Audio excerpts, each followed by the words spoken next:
Je suis venu dire à quelqu'un ce matin que ce que tu vois est une réalité. Ta souffrance est une réalité. Ta moquerie est une réalité. Ton infirmité est une réalité. Ton manque d'enfant est une réalité. Ta pauvreté forte là est une réalité. Mais la vérité est cachée dans les mains de Dieu. La vérité, c'est que Dieu te prépare pour des grandes choses. La vérité, c'est que Dieu te voit grand. La vérité, c'est que Dieu dit, je connais les projets que j'ai formés pour toi. Les projets de paix et non pas de malheur. Tu es un homme de la destinée. Tu es une femme de la destinée. Un homme de la destinée, une femme de la destinée sait que je peux manquer maintenant, mais rien, demain j'aurai toujours. Nous sommes dans ta présence ce matin, Seigneur. Et dans ta présence, il y a la paix. Et dans ta présence, il y a la sécurité. Jésus a dit, je suis le chemin, la vérité et la vie. Et nul ne vient au Père que par moi. Nous voulons invoquer le nom de Jésus ce matin. Nous voulons briser toute chaîne de l'ennemi ce matin. Nous voulons paralyser et chasser tout esprit de maladie ce matin. Tout esprit de la sorcellerie, tout esprit d'envoûtement, tout esprit de mort. Vous n'avez aucun effet en ces lieux. Oh Père, merci, parce que ta présence nous suffit. Ta présence nous donne la force. Ta présence nous augmente la foi. Ta présence nous fait du bien. Voilà pourquoi je peux dire, je suis dans la joie quand on me dit, allons dans la maison de l'Éternel, car c'est là que sont installés les trônes de la maison de David. Merci pour ce matin, merci pour ta grâce, merci pour ta miséricorde, merci pour tout ce que tu fais pour nous. Oh Dieu, merci, oh Dieu, merci, tu es merveilleux, tu es puissant, tu es fidèle, et que la gloire te revienne encore ce matin. Au nom de Jésus. Au nom de Jésus. Amen. Est-ce que tu peux acclamer le Seigneur?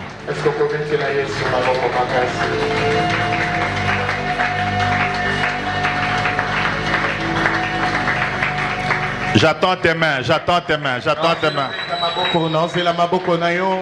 J'attends tes mains, j'attends tes mains, j'attends tes mains.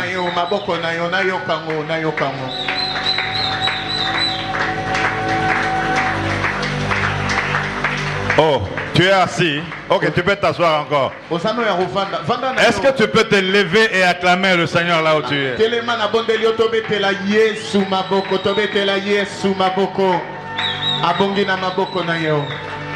Amen. Amen. Pasteur Roger, j'aurais préféré que Denise descende avec tous les enfants, parce que si elle veut venir à temps, les enfants c'est de 9h à 10h. Si elle peut descendre, comme ça on va respecter la discipline de l'église, parce qu'à 10h on prêche, de 9h à 10h sont les enfants. Gloire au Seigneur. Amen. Nous sommes dans le respect du temps, nous allons lire avec vous dans le nom de Jésus. Amen. Je n'ai pas dit asseyez-vous dans le nom de Jésus, mais j'ai dit prenez vos Bibles, nous allons lire dans le nom de Jésus. Donc toi, hier tu étais assise, la nuit tu as dormi, tu es assise. Tu viens encore ici dormir et t'asseoir. Laisse un peu ces choses-là. J'attends Denise et les autres. Très bien. Ça c'est simplement la discipline, ça n'a rien à voir avec autre chose. Nous allons lire le psaume chapitre 23, verset 1 et la deuxième partie du verset 1. Nous lisons dans le précieux nom de Jésus-Christ. Amen. Tu n'es pas toujours avec moi. Je disais que nous lisons dans le précieux nom de Jésus-Christ. Amen. L'Éternel est mon berger. Je ne manquerai de rien. Est-ce que tu peux le dire à haute voix avec moi? Hein? L'Éternel de... Je ne manquerai de rien. Mais toi là, moi je ne te comprends pas.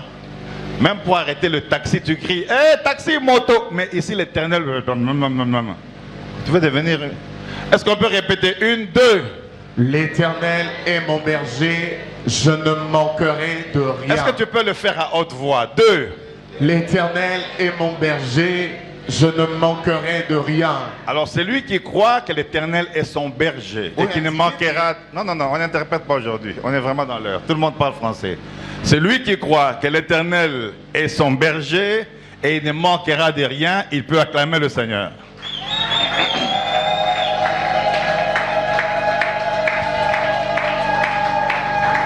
Alors celui qui croit qu'il aura beaucoup, il va acclamer plus que ce qu'il est en train de faire là.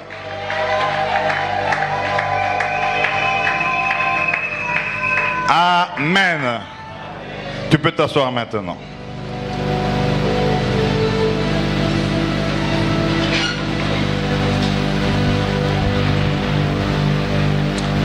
Je te bénis dans le nom précieux de notre Seigneur Jésus-Christ. Je disais que je te bénis dans le nom précieux de notre Seigneur Jésus-Christ. Et comme j'aime le dire souvent, ça fait beaucoup de joie de vous revoir chaque fois que nous ne sommes pas ici. Et nous bénissons Dieu pour votre présence de ce matin.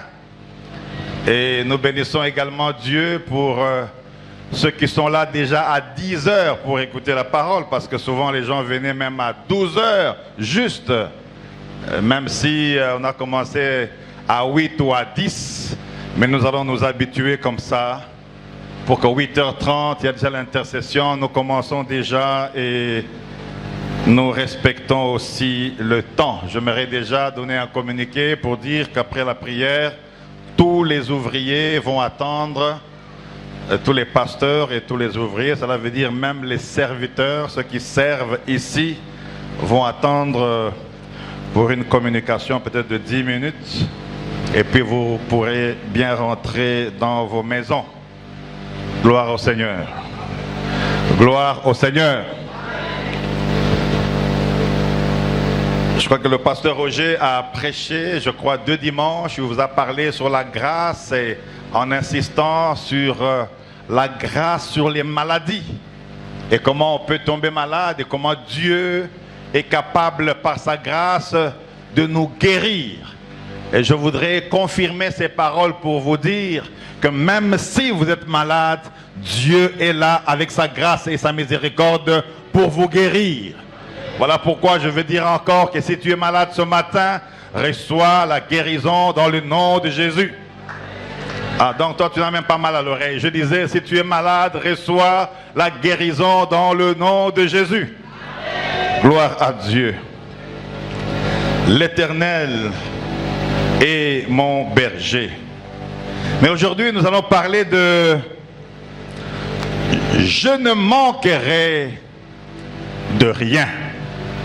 Je ne manquerai de rien. Est-ce que tu peux dire à ton voisin, maman Sylvie, tu es fâché contre qui? Tu peux dire à papa Franck, à quelqu'un, je ne manquerai de rien?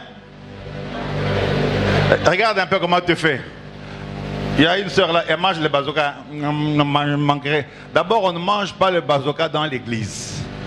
Est-ce que vous savez que l'église est un endroit saint où il y a des choses qu'on ne peut pas faire? Donc quand on entre ici là, c'est un autre endroit. Maintenant, est-ce que tu peux dire à quelqu'un, je ne manquerai de rien? Non, il faut que quand tu le dis avec assurance. Tu ne dis pas par accident parce que c'est dans la Bible, mais tu le dis parce que tu es sûr qu'avec Dieu, tu ne manqueras de rien. Est-ce que tu peux dire à quelqu'un, je ne manquerai de rien? Gloire à Dieu. Alléluia. Gloire à Dieu. Je disais gloire à Dieu. Ce qui est étonnant dans ce passage, c'est ceci.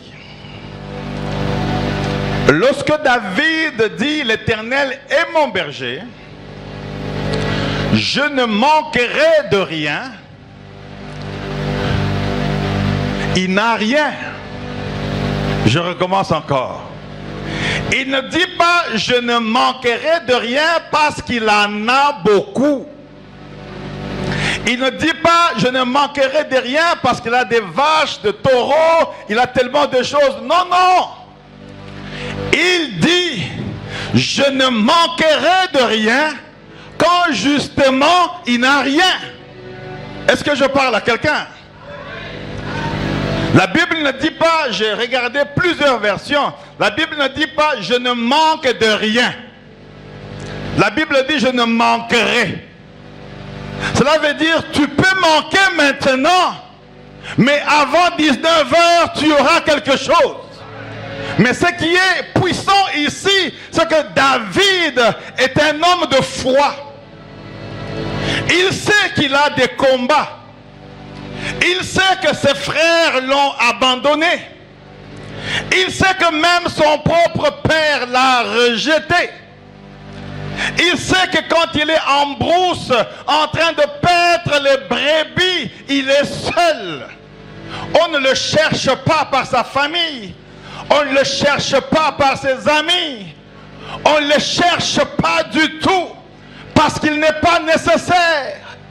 Lui, il est dans les champs avec des brebis. Et ses habits sont déchiquetés, effilochés. Ses habits sont sales. Ses habits purs. Ses habits ont des odeurs nauséabondes. Il ne peut pas s'approcher d'une personne normale, entre guillemets. Il se croyait en brousse pour toujours.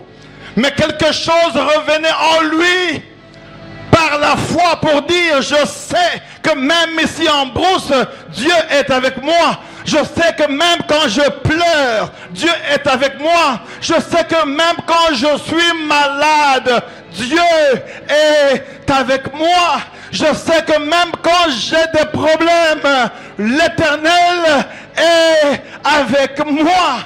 Je sais que même si les médecins disent il te reste 2 jours, ça ce sont les médecins, mais moi je sais que je ne manquerai pas la guérison, je ne manquerai pas la bonne santé, je ne manquerai pas l'argent, je ne manquerai pas le mariage, je ne manquerai de rien.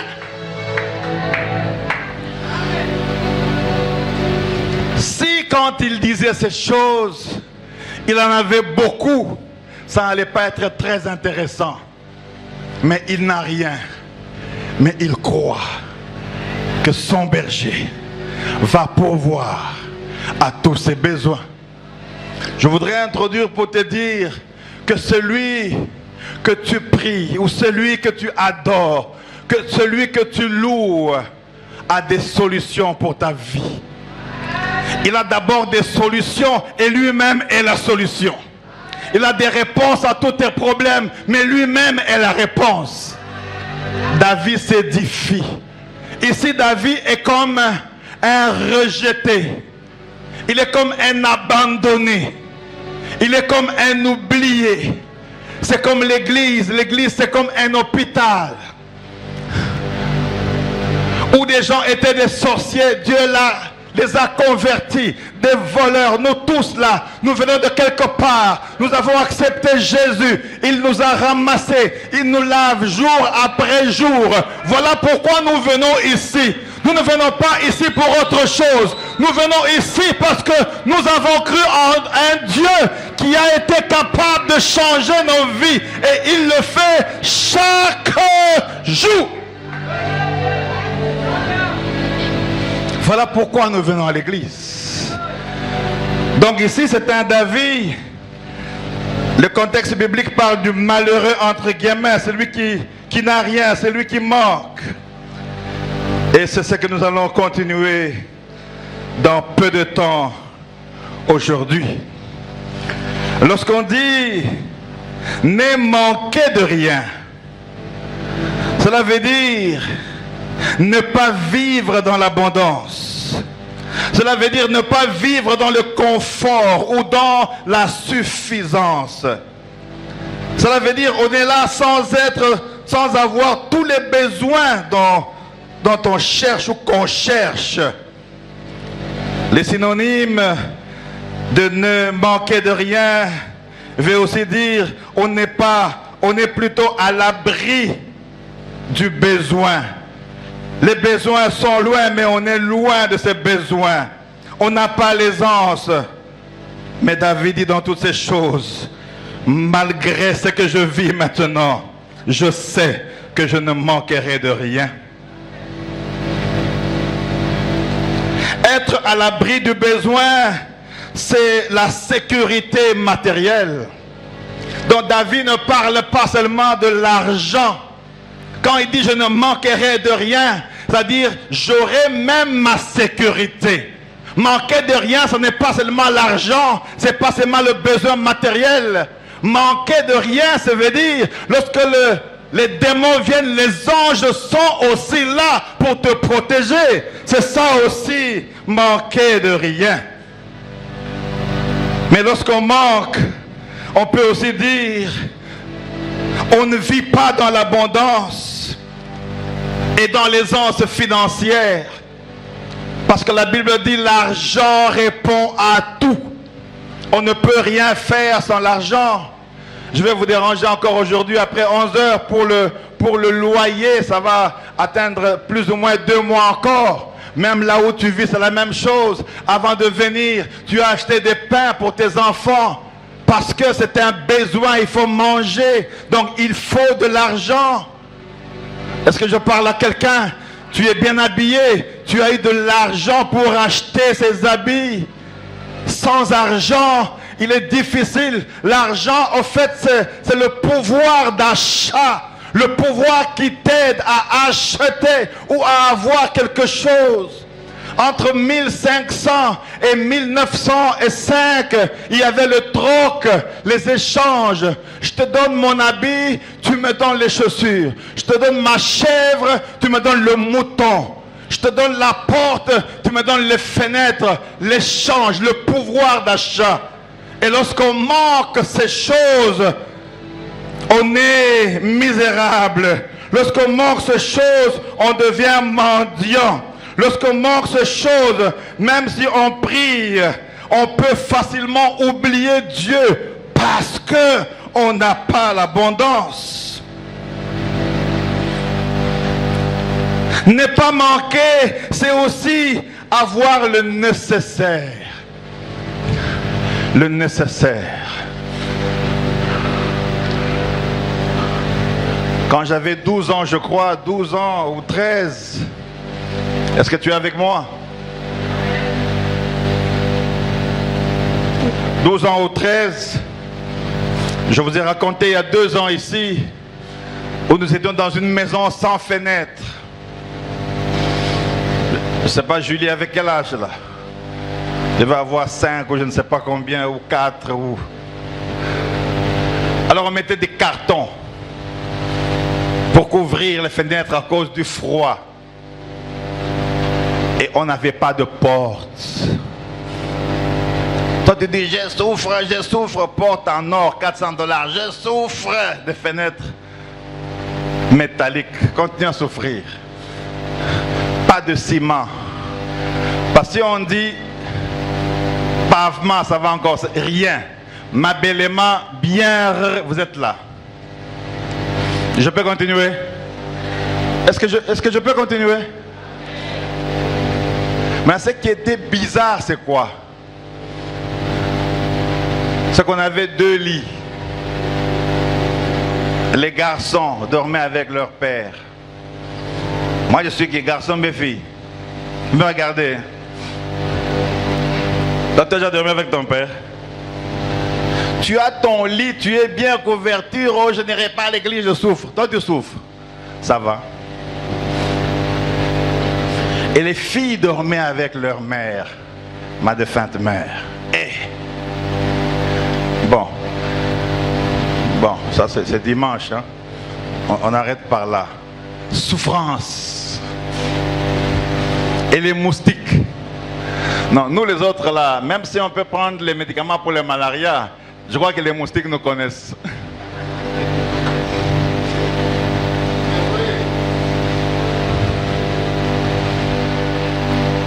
Vous vous réveillez le matin, il n'y a pas à manger.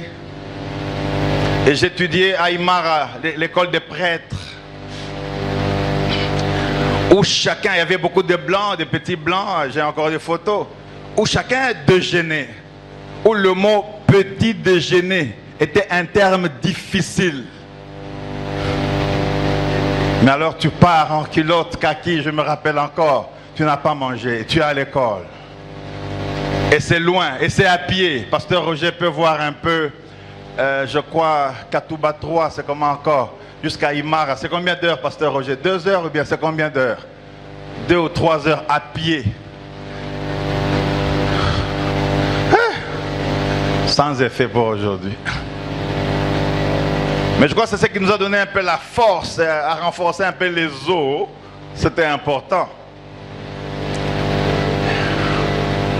Parce que tu manques de quoi manger. Le Minerval, je ne sais pas si on payait bien, parce que je vois seulement on m'est chassé, après 10 heures on dit rentrez seulement. Les enfants des pauvres ici, rentrez seulement. Bah maintenant, comme on était un tout petit peu intelligent, on était lecteurs, c'est nous, on lisait. Où est Moulumba? Où est Milumba? Les blancs là. Bah, il fallait quelqu'un pour lire. Oh, il est dehors. Qu'il entre ici dehors pour lire. Souffrance. La souffrance même au piano. Je ne te sens pas. Il y a un problème avec tes doigts.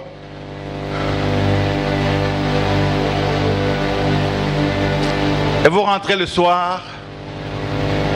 Et c'est ma mère qui travaillait. Mon père ne travaillait pas à l'époque. Et on devait attendre qu'elle aille au marché. Lunsonga, ça existe encore, c'est terminé. 17 heures. Et nous on attendait à la maison jusqu'à 21 heures. Mais même avant minuit, Dieu pourvoyait toujours. Et on pouvait manger même tard. Et ça a pris du temps comme ça. Donc celui qui te prêche connaît le sens et la signification du mot souffrance. Donc quand on vous parle de ces choses, ce n'est pas pour vous effrayer, parce que nous sommes passés par là. Et comme nous sommes passés par là, nous devenons forts maintenant et nous pouvons en parler.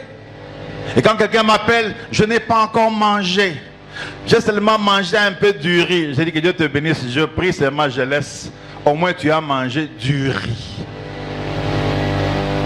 C'était ça la vie de David. Il manquait beaucoup de choses. Et je ne sais pas, en brousse, ce qu'il mangeait, la Bible n'en parle pas trop. Ne pas manquer quelque chose, c'est aussi être comblé, être satisfait. Il y a des gens qui sont comblés, qui sont satisfaits. Mais le danger, lorsqu'on est toujours satisfait, on termine mal. J'étais à Washington, je crois, ça va faire 17 ans.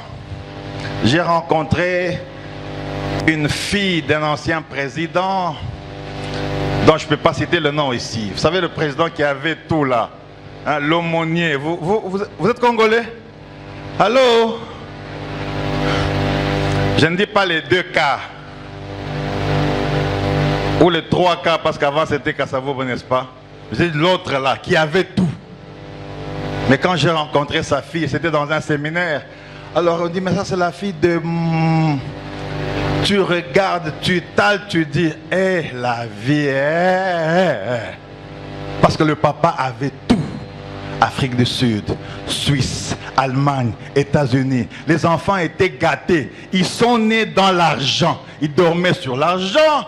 Ils vivaient avec l'argent. Mais quand le père est mort, comme ils ne connaissaient pas l'importance de l'argent, $0. C'est 2 fois mieux de manquer pour se préparer à avoir. Est-ce que je parle à quelqu'un? David dit, je sais que tu es mon berger, mais regarde, je suis en brousse ici. Je ne sais pas comment mon demain va devenir, mais j'ai une assurance plus profonde en moi que je ne manquerai de rien. Maintenant, ce que je vous ai raconté sur moi là, c'est peu. Mais c'est des choses qui ne peuvent jamais, alors plus jamais revenir dans ma vie au nom de Jésus. En d'autres termes, ce que tu vis aujourd'hui est une étape, est une période, est une saison, est un temps. Mais ce n'est pas ça la vérité. Tu es en train de vivre la réalité. Mais la vérité, ce n'est pas ça. Tu es en train de vivre sans mari alors qu'il y a moyen de te marier. Ça, c'est la réalité que les gens voient. Mais la vérité, ce n'est pas ça. Tu es en train de vivre sans travail. Tu cherches le travail pour pourvoir aux besoins de ta famille. Quand les gens te regardent à la maison, ils voient qu'il n'y a rien. C'est ce qui est réel, ce qui est visible. Mais ce n'est pas la vérité. Parce que la vérité est une personne qui s'appelle Jésus-Christ. Il a dit, je suis le chemin, la vérité et la vie. Et nul ne vient au Père que par moi. Je suis venu dire à quelqu'un ce matin que ce que tu vois est une réalité. Ta souffrance est une réalité. Ta moquerie est une réalité.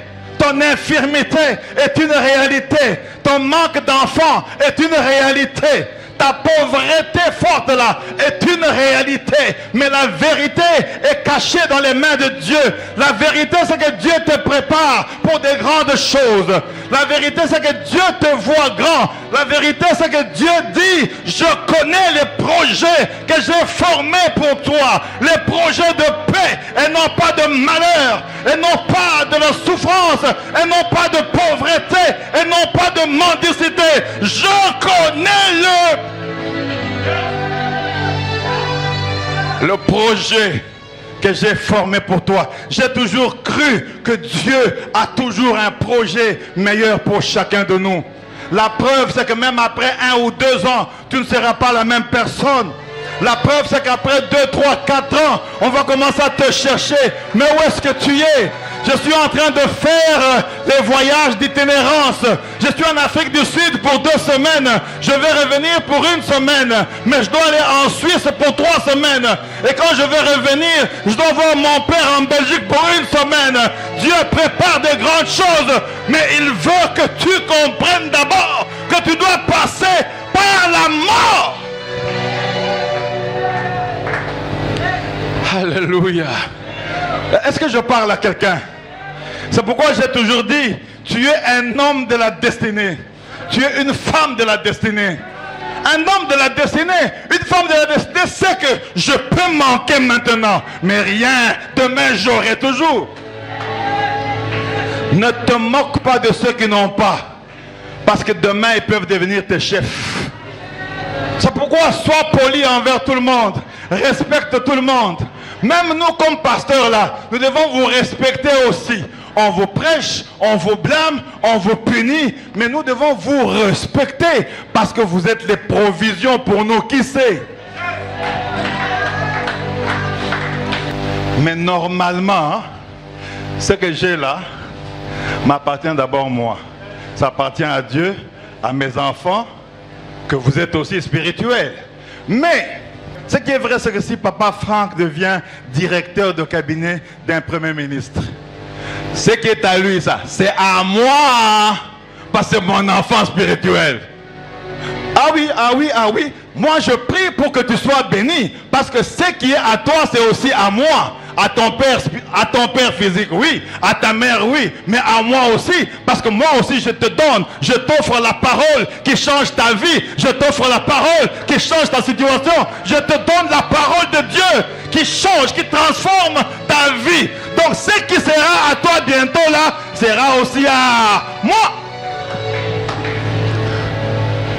L'Éternel est mon berger. Je ne manquerai de rien.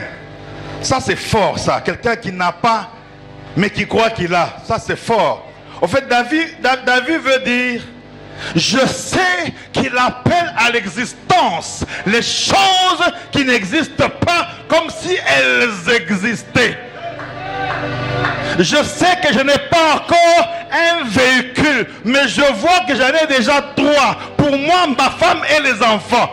Je vois par l'esprit Parce que nous, notre foi n'est pas référée par la vue, mais par la foi. Je ne regarde pas seulement ce que je vois, mais je regarde dans mon esprit ce que je vois. Ce que je vois dans mon esprit, c'est ce qui va être. Tu as le droit de commencer à voir grand. Tu as le droit de commencer à rêver. Tu as le droit de commencer à déclarer: je serai ministre, je serai femme d'affaires, je serai. Pourquoi? Parce que Dieu a créé le monde par sa parole. C'est tout ce que tu déclares qui se réalise. Est-ce que je parle à quelqu'un? Est-ce que tu peux commencer à dire: Abbas, vois ce que tu vas être? Je vais voir un peu. Dis: Abbas, vois ce que tu vas devenir. Même ça, il faut te supplier.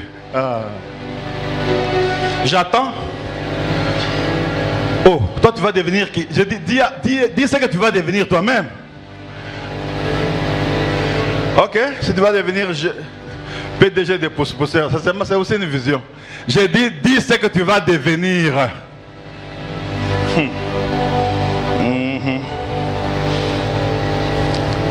Moi je vais monter très haut.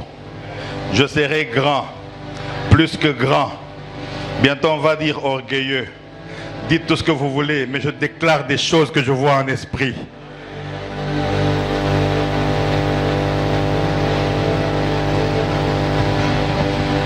Ne pas manquer, c'est aussi être à l'aise. Avoir tout ce dont on a besoin. La Bible dit: l'Éternel est mon berger, je ne manquerai de rien. Mais quand vous lisez dans Philippiens chapitre 4 verset 19, la Bible dit: et mon Dieu pourvoira à tous vos besoins selon sa richesse avec gloire en Jésus-Christ. Dieu pourvoit toujours aux besoins. Je vous dis, Dieu pourvoit toujours aux besoins. Et Dieu va continuer à pourvoir à vos besoins. C'est pourquoi la Bible dit: ne vous inquiétez de rien, mais en toute chose, faites connaître vos besoins à l'église, n'est-ce pas? Faites connaître vos besoins à Dieu par des prières et des supplications, avec des actions de grâce. Et la paix de Dieu qui surpasse toute intelligence gardera vos cœurs et vos pensées en Jésus. Dieu pourvoit toujours.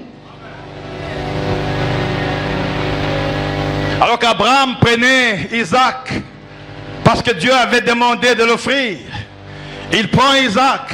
Il ne dit pas à Sarah, il dit: mais si j'annonce à Sarah cette nouvelle, elle va refuser. Et les mamans ont souvent raison. Vous savez, les mamans portent l'enfant de leur ventre pendant 9 mois.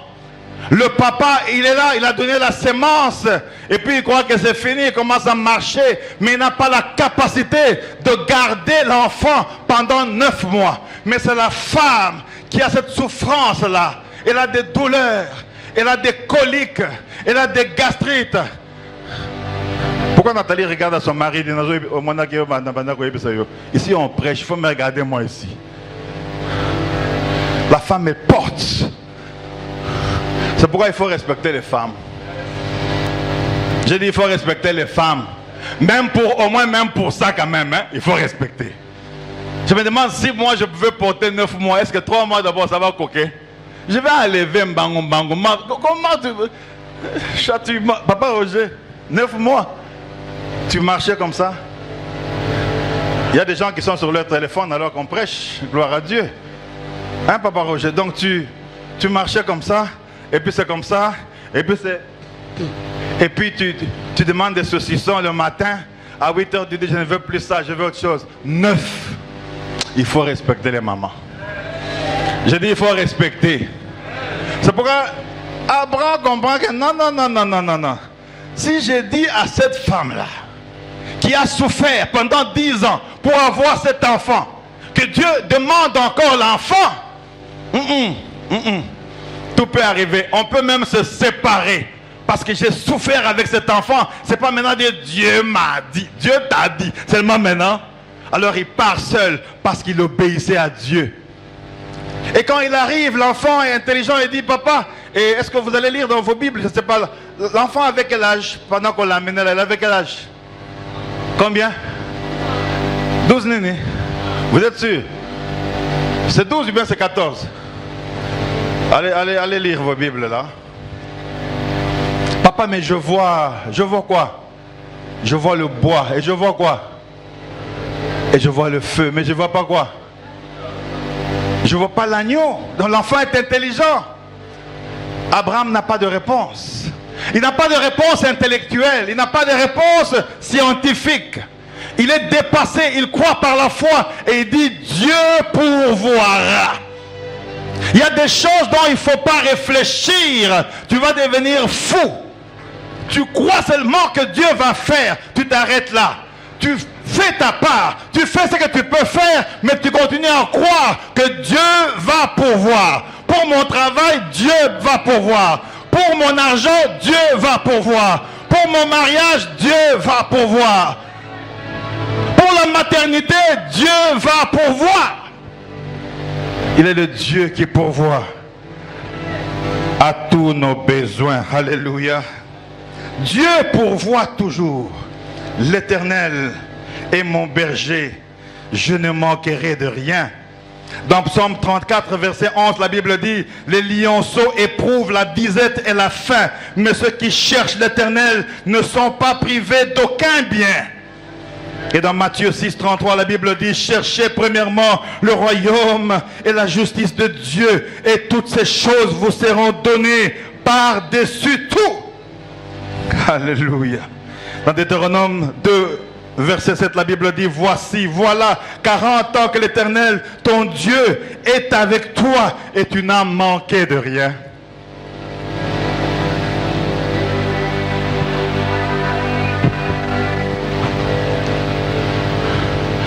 Je lève ma main et je déclare ce matin que toi, tu ne manqueras de rien. Je disais que tu ne manqueras de rien. Et quand je dis ces choses, tout dépend de la foi que tu as. Si tu es ici par accident, ça ne te concerne pas, ne dis pas amen, ce n'est pas un problème. Mais je parle à celui qui croit à cette parole. Je lève ma main, je déclare que Dieu va continuer à pourvoir dans ta maison. Que Dieu va continuer à pourvoir dans ton travail. Que Dieu va continuer à pourvoir pour ta santé. Je lève ma main, je déclare que Dieu va continuer à pourvoir pour tous les problèmes que tu as dans la vie. Parce que David a dit, j'étais jeune, j'ai vieilli, mais je n'ai pas vu un juste abandonné, ni mendiant son pain. Le même David qui avait dit, l'Éternel est mon berger, je ne manquerai de rien. Dans sa vieillesse, il témoigne, il déclare, j'étais dans la brousse, j'étais malade, j'étais combattu, j'étais jeune. Pendant cette période, j'ai même grandi. Mais dans ma vie, et de souffrance, et de problèmes, je n'ai pas manqué. Voilà pourquoi je vous dis que le même Dieu qui a fait ces choses pour moi, David, va le faire aussi pour vous. Vous n'allez pas manquer l'argent. Vous n'allez pas manquer la vie de prière. Vous n'allez pas manquer la provision. Parce que Dieu est avec vous. Voilà pourquoi cet homme, Élie, qui n'avait pas d'endroit pour manger, il va voir la veuve de Sarepta. Et il dit, prépare-moi à manger. Alors, la veuve de Sarepta avait perdu son mari. Elle était seule. Elle avait une farine, on peut dire dans un bol. Cette farine était accompagnée de quoi? Je demande de quoi? D'un peu d'huile. Mais quand vous lisez, il n'y avait pas de quoi manger. Il y avait seulement la farine et l'huile. On ne dit pas qu'il y avait autre chose. En d'autres termes, il allait prendre la farine, mettre dans l'huile et malaxer et manger avec ses enfants. Il avait raison. Elle avait raison. Même moi à sa place, je pourrais ne pas te donner. Mais elle avait oublié qu'elle avait une provision. Elle avait une provision. Ce n'est pas Élie qui était venu, mais c'était Dieu qui représentait Élie, qui voulait doubler les choses qu'elle avait. Élie a dit, tu ne comprends pas. Fais-moi seulement donne-moi, donne-moi, fais-moi manger, donne-moi. Et là, finalement, dit, je ne sais pas, je vais donner. Si mon fils et moi, nous mourrons, il n'y a pas de problème. Elle a préparé, elle a donné. La Bible dit, depuis ce moment-là, elle n'avait pas manqué. Elle pouvait dire comme David, l'Éternel est mon berger, je ne manquerai de rien. Si Dieu a fait ces choses à cette veuve de Sarepta, si Dieu a fait ces choses dans la Bible, il va continuer à le faire encore pour toi et pour moi. Pourquoi? Parce que la Bible dit, Jésus-Christ est le même hier, aujourd'hui et éternellement. Ce qu'il a fait hier, il va le faire aujourd'hui. Ce qu'il va faire aujourd'hui, il va le faire demain. Je lève ma main et je déclare que toi, tu ne vas plus pleurer encore parce que tu as le bon berger qui pourvoit à tous tes besoins. Je prie le Dieu pourvoyeur. Je prie le Dieu qui donne. Je prie le Dieu qui essuie nos larmes. Je prie le Dieu qui récompense. Il ne dort ni ne sommeille, mais il siège sur Israël pour nous sauver. Je suis venu te dire de renforcer ta foi. Ne me regarde pas moi. Je peux avoir les mêmes problèmes que toi. Et je crois que je suis dans la vision de David. Et je peux dire ce matin, l'Éternel est mon berger. Je ne manquerai de rien. Je ne manquerai pas la vie. Je ne manquerai pas la bonne santé. Je ne manquerai pas parce que Dieu est avec moi. Je lève ma main et je déclare que tu vas vivre la gloire de Dieu. Est-ce que je parle à quelqu'un? Tu vas vivre la gloire de Dieu. La Bible dit, si moi je vis, ce n'est plus moi qui vis, mais c'est Christ qui vit en moi. Comme Christ vit en moi, il m'accorde la foi qui surpasse les montagnes. Oui, je crois qu'il va pouvoir. Oui, je crois que je ne manquerai pas l'argent. Oui, je crois que je ne manquerai pas ma santé. Oui, je crois que parce qu'il vit, je n'ai rien à craindre. Entre ses mains, il tient ma vie. Et moi, je sais que mes lendemains sont assurés. Je lève ma main, je déclare que les lendemains sont assurés. Ne pleure pas, parce que le mardi est assuré, le lundi est assuré, la semaine prochaine est assurée, le mois de février est assuré, l'année 2026 est assurée. Je vous le dis, sinon à ma parole, une question de foi. David a dit, l'Éternel est mon berger, je ne manquerai de rien. Ma prière élevée de mon cœur ce matin, c'est que tu ne manques de rien, tu ne manques pas à manger, tu ne manques pas les habits.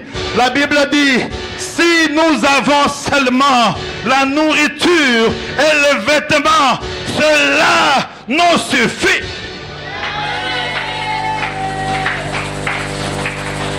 Est-ce que tu es avec moi? Lève ta main, nous allons chanter ce cantique. Alléluia. Alléluia. Alléluia. Je ne manquerai de rien. Je ne manquerai de rien. Je ne manquerai de rien.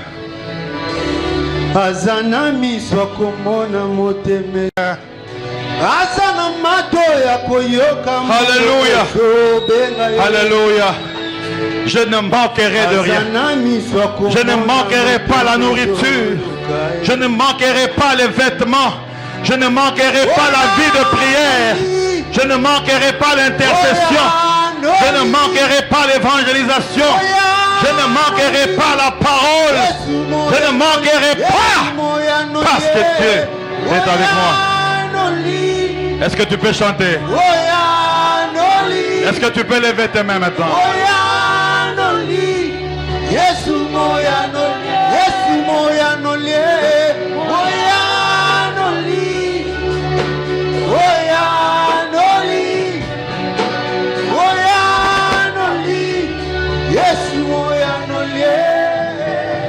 Tu es là ce matin et tu as des problèmes dans ta maison. Tu es là ce matin et tes enfants sont malades parce qu'il n'y a pas l'argent pour l'hôpital. Tu es là ce matin Il y a des examens qu'il fallait faire, mais tu ne peux pas le faire parce qu'il n'y a pas l'argent. Tu es là ce matin, tu n'as pas le travail, tu cherches mieux, mais ça ne vient pas encore. Si tu crois ce matin que tu ne manqueras de rien, tu peux avancer rapidement. Je vais prier pour toi. On n'a pas là que 10 minutes. Alléluia. Gloire à Dieu. C'est un acte de foi. Ce n'est pas un acte obligatoire. Mais quand tu viens, c'est pour dire je ne manquerai de rien. Alléluia. Alléluia. Oui, je t'attends, je t'attends, je t'attends.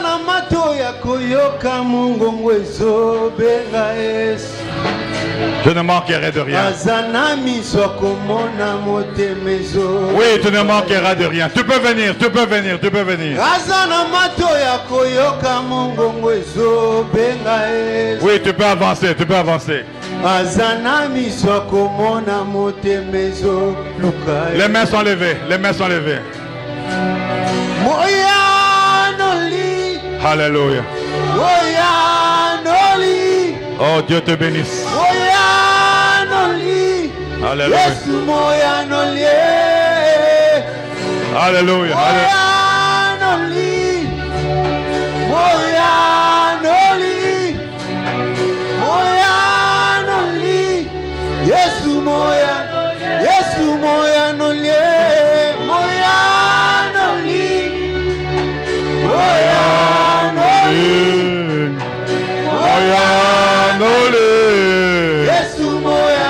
Est-ce que tu peux chanter? Tu peux chanter? À haute voix, à haute voix, à haute voix.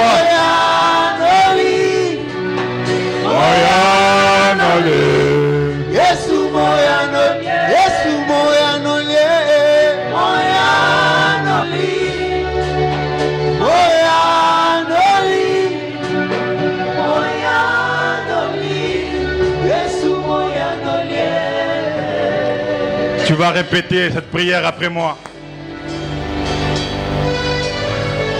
Père, tu vas répéter après moi, Père, à haute voix, Père, au nom puissant de Jésus-Christ.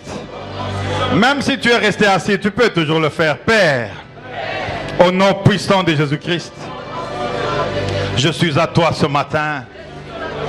Comme David, je sais que tu es mon berger et que je ne manquerai de rien. Ce matin, je viens à toi parce que je crois comme David. Mais David n'avait pas le Saint-Esprit. Mais moi, j'ai le Saint-Esprit. Donc, je crois plus que David que tu vas pourvoir à mes besoins. Que tu vas pourvoir à mes besoins. Que tu vas me protéger. Que tu vas me garder. Seigneur, pourvois à mes besoins. Seigneur, pourvois pour ma famille. Seigneur, pourvois pour mes enfants si tu les as. Je te fais confiance. Et je sais que je ne regarde pas par la vue, mais par la foi. Voilà pourquoi je veux t'acclamer ce matin. Au nom de Jésus. Amen.